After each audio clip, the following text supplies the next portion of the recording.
Alors donc, comment ça t'est venu l'idée de fonder une start-up, j'allais dire de porter la casquette d'entrepreneur, mais en fait, tu es déjà un entrepreneur. Enfin, on le voit, hein, comment tu as architecturé, structuré le record du monde. On voit que tu as tout pour tout l'entrepreneur, c'est-à-dire que tu fais avec tout ce que tu as autour de toi. Ouais. Donc là, cette fois, c'est entrepreneur, mais avec une société, avec une boîte, et donc créer cet incroyable bateau capsule. Alors, Alors, qu'est-ce qui... pourquoi la forme déjà, pourquoi la forme d'une start-up? Au départ, j'aurais pu créer une structure qui aurait pu développer un projet d'événementiel sportif, un peu comme ce que j'avais fait tout au long de ma carrière finalement, en embauchant des gens, en développant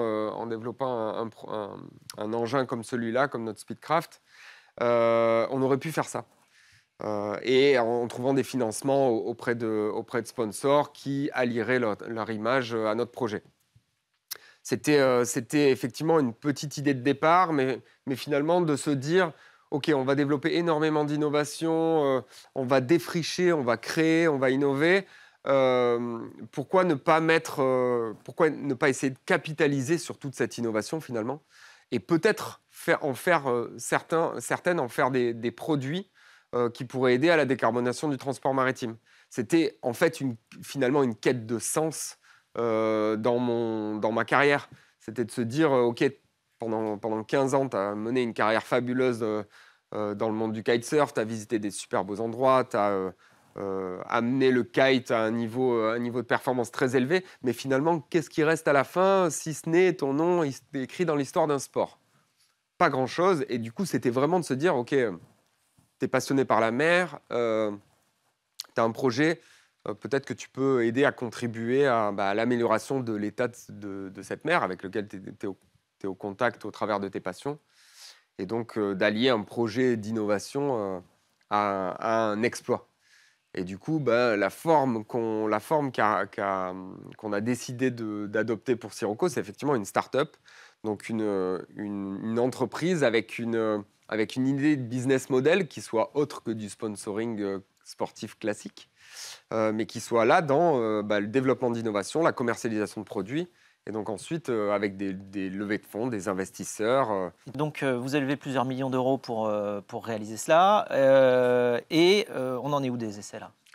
Alors aujourd'hui, on a choisi avec l'équipe, donc aujourd'hui, Sirocco, c'est une vingtaine de personnes, en majorité des ingénieurs, on a des docteurs en physique, on a des développeurs aussi, qui développent cet engin de vitesse. On a choisi une voie notamment liée à la sécurité, de développer une version à l'échelle 1/3 de notre engin final, donc une version drone, radiocommandée, on a vu les images juste avant, qui va nous permettre, qui est une véritable plateforme de recherche et développement, et qui nous permet de prendre des risques sans réellement mettre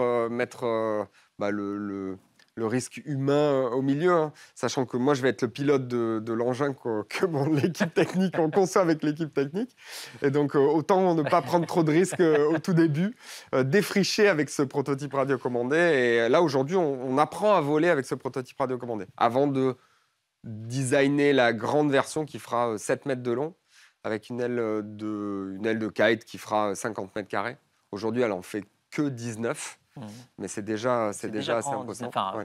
c'est moins que ça quand on fait du kite en tant Oui, que... l'aile, on va c'est dire la entre- taille moyenne, c'est 10-12 mètres carrés. Oui, Là, on est sur du très grand c'est kite déjà déjà. très grand. Et alors donc, vous avez développé, donc, grâce à cette recherche-là, un logiciel Mhm. pour les acteurs du transport maritime, justement, C'est dans ça. la logique d'avoir un impact positif et donc de diminuer la consommation de certains bateaux. Tu peux nous parler de la manière avec laquelle il marche, ce logiciel? Alors, c'était une véritable case à cocher dans le projet quand même, de développer de l'innovation, et de l'innovation à impact. L'idée, c'est qu'au départ, pour notre projet record, on avait besoin d'un logiciel qui nous permette d'évaluer la performance énergétique de tel ou tel concept, pour savoir sur quelle voie partir pour le projet record. Et en fait, ce logiciel-là, on s'est aperçu que ça répondait aussi aux problématiques des transporteurs maritimes, à savoir d'améliorer l'efficacité d'un cargo, l'efficacité énergétique d'un cargo ou d'un navire de croisière, et d'avoir un outil qui leur permette d'optimiser leur consommation énergétique, de simuler, pourquoi pas, l'implémentation de voiles sur un cargo, justement pour réduire la facture énergétique et donc les rejets dans l'atmosphère. Et donc, notre logiciel, on l'a fait évoluer. Aujourd'hui, c'est ce qu'on appelle une plateforme de jumeaux numériques.